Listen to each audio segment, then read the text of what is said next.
Capítulo 12. Aquí fue Troya. Amor, amistad, aire sano para la respiración moral, luz para el alma, simpatía, fácil comercio de ideas y de sensaciones. Era lo que Pepe Rey necesitaba de una manera imperiosa. No teniéndolo, aumentaban las sombras que envolvían su espíritu, y la lobreguez interior daba a su trato displicencia y amargura. Al día siguiente de las escenas referidas en el capítulo anterior, mortificóle más que nada el ya demasiado largo y misterioso encierro de su prima, motivado al parecer, primero por una enfermedad sin importancia, después por caprichos y nerviosidades de difícil explicación. Rey extrañaba conducta tan contraria a la idea que había formado de Rosarito.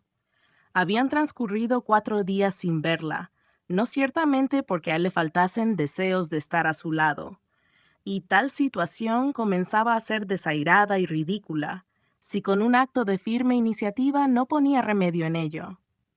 ¿Tampoco hoy veré a mi prima?, preguntó de mal talante a su tía, cuando concluyeron de comer. Tampoco, sabe Dios cuánto lo siento. Bastante le he predicado hoy. A la tarde veremos. La sospecha de que en tan injustificado encierro su adorable prima era más bien víctima sin defensa que autora resuelta con actividad propia e iniciativa, le indujo a contenerse y esperar. Sin esta sospecha, hubiera partido aquel mismo día. No tenía duda alguna de ser amado por Rosario, mas era evidente que una presión desconocida actuaba entre los dos para separarlos, y parecía propio de un varón honrado averiguar de quién procedía aquella fuerza maligna y contrarrestarla hasta donde alcanzara la voluntad humana. «Espero que la obstinación de Rosario no durará mucho», dijo a Doña Perfecta, disimulando sus verdaderos sentimientos. Aquel día tuvo una carta de su padre, en la cual éste se quejaba de no haber recibido ninguna de Orbajosa, circunstancia que aumentó las inquietudes del ingeniero, confundiéndole más. Por último, después de vagar largo rato solo por la huerta de la casa, salió y fue al casino. Entró en él como un desesperado que se arroja al mar. Encontró en las principales salas a varias personas que charlaban y discutían. En un grupo desentrañaban con lógica sutil difíciles problemas de toros. En otro disertaban sobre cuáles eran los mejores burros entre las castas de Orbajosa y Villaorrenda.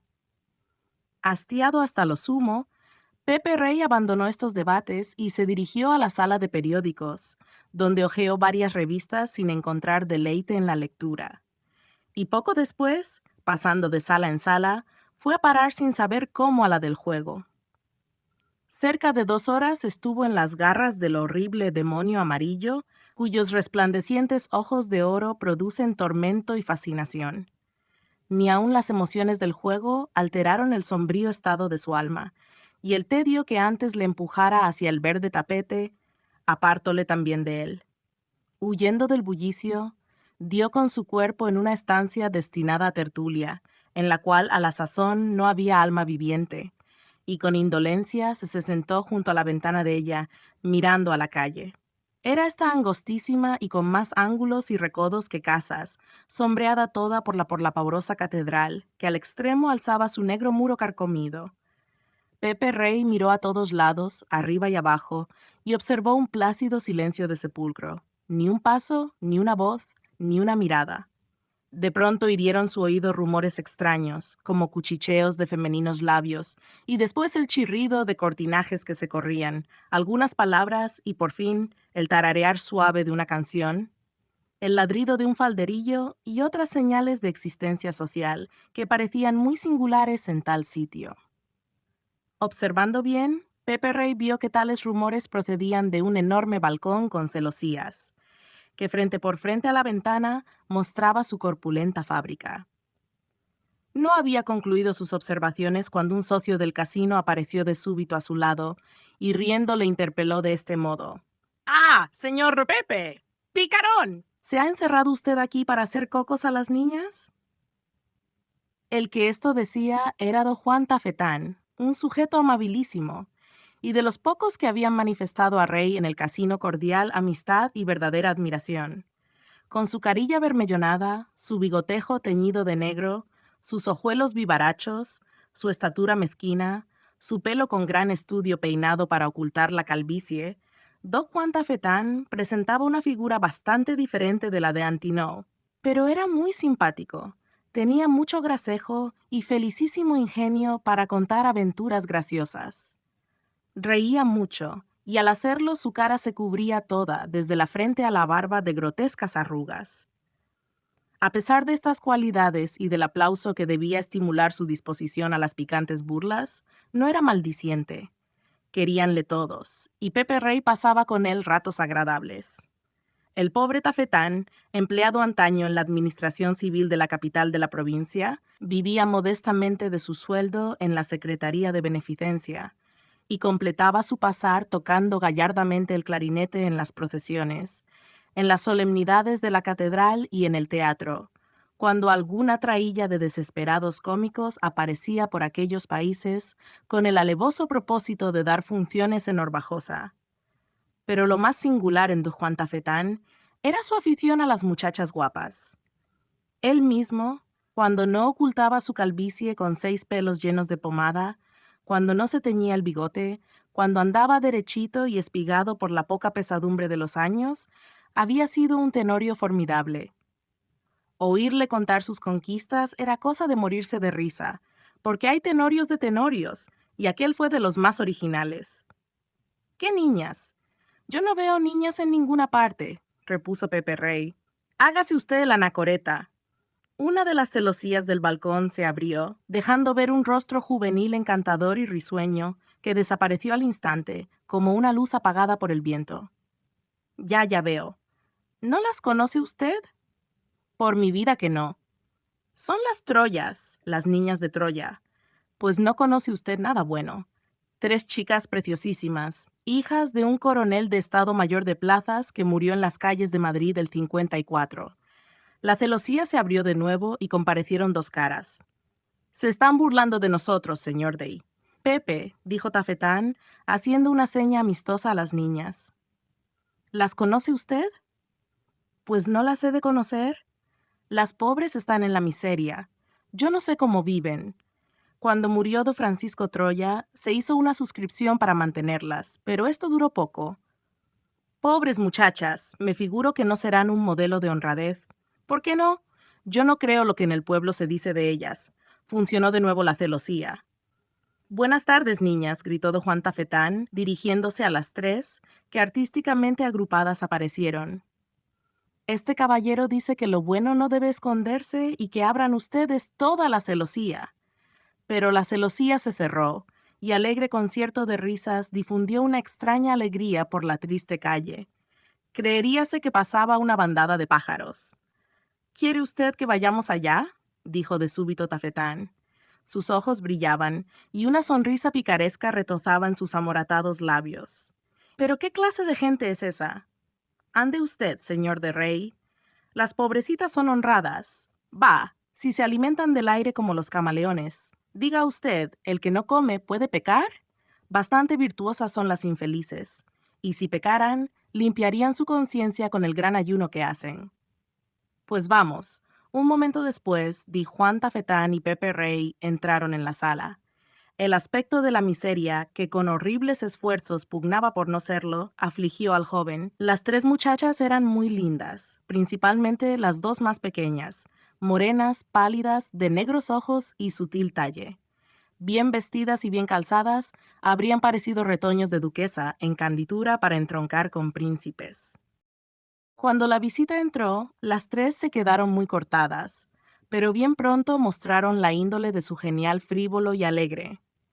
Vivían en la miseria, como los pájaros en la prisión, sin dejar de cantar tras los hierros, lo mismo que en la opulencia del bosque.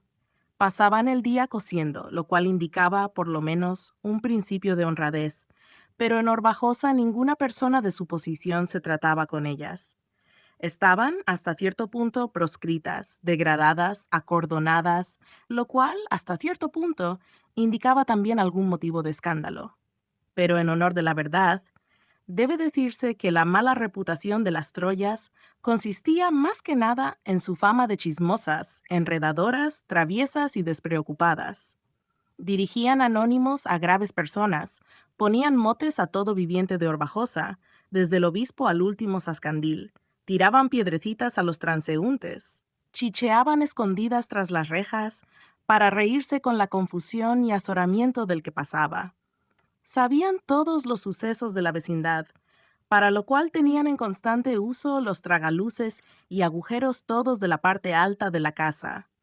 Cantaban de noche en el balcón, se vestían de máscara en carnaval para meterse en las casas más alcurniadas, con otras majaderías y libertades propias de los pueblos pequeños. Pero cualquiera que fuese la razón, ello es que el agraciado triunvirato troyano tenía sobre sí un estigma de esos que, una vez puestos por susceptible vecindario, acompañan implacablemente hasta más allá de la tumba. «Este es el caballero que dicen ha venido a sacar minas de oro», dijo una, «y a derribar la catedral para hacer con las piedras de ella una fábrica de zapatos», añadió otra, «y a quitar de Orbajosa la siembra del ajo para poner algodón o el árbol de la canela». Pepe no pudo reprimir la risa ante tales despropósitos. «No viene sino a hacer una recolección de niñas bonitas para llevárselas a Madrid», dijo Tafetán. «¡Ay! De buena gana me iría», exclamó una. A las 3 me las llevo», afirmó Pepe. «Pero sepamos una cosa, ¿por qué se reían ustedes de mí cuando estaba en la ventana del casino?» Tales palabras fueron la señal de nuevas risas. «Estas son unas tontas», dijo la mayor de las 3. «Fue porque dijimos que usted se merece algo más que la niña de Doña Perfecta. Fue porque ésta dijo que usted está perdiendo el tiempo y que Rosarito no quiere sino gente de iglesia». «¿Qué cosas tienes? Yo no he dicho tal cosa. Tú dijiste que este caballero es ateo luterano y entra en la catedral fumando y con el sombrero puesto». «Pues yo no lo inventé», manifestó la menor, «que eso me lo dijo ayer Suspiritos». «¿Y quién es esa Suspiritos que dice de mí tales tonterías?» «Suspiritos es Suspiritos». «Niñas mías», dijo Tafetán, con semblante almibarado, «por ahí va el naranjero. Llamadle, que os quiero convidar a naranjas». Una de las 3 llamó al vendedor. La conversación entablada por las niñas desagradó bastante a Pepe Rey, disipando la ligera impresión de contento entre aquella chusma alegre y comunicativa. No pudo, sin embargo, contener la risa cuando vio a Dal, Juan Tafetán, descolgar un guitarrillo y rasguearlo con la gracia y destreza de los años juveniles. «Me han dicho que ustedes saben cantar a las 1000 maravillas», manifestó Rey. «Que cante don Juan Tafetán». «Yo no canto». «Ni yo», dijo la segunda, ofreciendo al ingeniero algunos cascos de la naranja que acababa de mondar. «María Juana, no abandones la costura», dijo la Troya mayor. «Es tarde y hay que cavar la sotana esta noche». «Hoy no se trabaja». «Al demonio las agujas», exclamó Tafetán. Enseguida entonó una canción. «La gente se para en la calle», dijo la Troya segunda, asomándose al balcón. Los gritos de don Juan Tafetán se oyen desde la plaza. «¡Juana! ¡Juana! ¿Qué?» Por la calle va Suspiritos. La más pequeña voló al balcón. «Tírale una cáscara de naranja». Pepe Rey se asomó también, vio que por la calle pasaba una señora y que con diestra puntería la menor de las Troyas le asestó un cascarazo en el moño. Después cerraron con precipitación, y las 3 se esforzaban en sofocar convulsamente su risa para que no se oyera desde la vía pública. «Hoy no se trabaja», gritó una de ellas, volcando un tapiz a la cesta de la costura. «Es lo mismo que decir, mañana no se come», añadió la mayor, recogiendo los enseres. Pepe Rey se echó instintivamente mano al bolsillo. De buena gana les hubiera dado una limosna. El espectáculo de aquellas infelices huérfanas, condenadas por el mundo a causa de su frivolidad, le entristecía sobremanera. Si el único pecado de las Troyas, si el único desahogo con que compensaban su soledad, su pobreza y abandono, era tirar cortezas de naranja al transeúnte, bien se las podía disculpar. Quizás las austeras costumbres del poblachón en que vivían las había preservado del vicio, pero las desgraciadas carecían de compostura y comedimiento, fórmula común y más visible del pudor, y bien podía suponerse que habían echado por la ventana algo más que cáscaras. Pepe Rey sentía hacia ellas una lástima profunda. Observó sus miserables vestidos, compuestos, arreglados y remendados de 1000 modos para que pareciesen nuevos. Observó sus zapatos rotos, y otra vez se llevó la mano al bolsillo. «Podrá el vicio reinar aquí», dijo para sí, «pero las fisonomías, los muebles, todo me indica que estos son los infelices restos de una familia honrada. Si estas pobres muchachas fueran tan malas como dicen, no vivirían tan pobremente ni trabajarían». En Horbajosa hay hombres ricos. Las 3 niñas se le acercaban sucesivamente. Iban de él al balcón, del balcón a él, sosteniendo conversación picante y ligera que indicaba, fuerza es decirlo, una especie de inocencia en medio de tanta frivolidad y despreocupación. «Señor de José, qué excelente señora es doña Perfecta. Es la única persona de Horbajosa que no tiene apodo, la única persona de que no se habla mal en Horbajosa. Todos la respetan, todos la adoran». A estas frases, el joven respondía con alabanzas de su tía, pero se le pasaban ganas de sacar dinero del bolsillo y decir: «María Juana, tome usted para unas botas. Pepa, tome usted para que se compre un vestido. Florentina, tome usted para que coman una semana». Estuvo a punto de hacerlo como lo pensaba. En un momento en que las 3 corrieron al balcón para ver quién pasaba, ¡ding! Juan Tafetán se acercó a él y en voz baja le dijo: «¡Qué monas son! ¿No es verdad? Pobres criaturas. Parece mentira que sean tan alegres cuando bien puede asegurarse que hoy no han comido». «Juan», dijo Juan, gritó Pepilla, «por ahí viene su amigo de usted, Nicolásito Hernández, o sea, Sirio Pascual, con su sombrero de 3 pisos. Viene rezando en voz baja, sin duda por las almas de los que ha mandado al hoyo con sus usuras. ¿A que no le dicen ustedes el remoquete? ¿A que sí? Juana, cierra las celosías. Dejémosle que pase, y cuando vaya por la esquina yo gritaré: «Sirio, Sirio Pascual». De Juan Tafetán corrió al balcón. «Venga usted, de José, para que conozca a este tipo». Pepe Rey aprovechó el momento en que las 3 muchachas y Dito Juan se regocijaban en el balcón, llamando a Nicolásito Hernández con el apodo que tanto le hacía rabiar, y acercándose con toda cautela a uno de los costureros que en la sala había, colocó dentro de él media onza que le quedaba del juego. Después corrió al balcón, a punto que las 2 pequeñas gritaban entre locas risas: «¡Sirio Pascual! ¡Sirio Pascual!».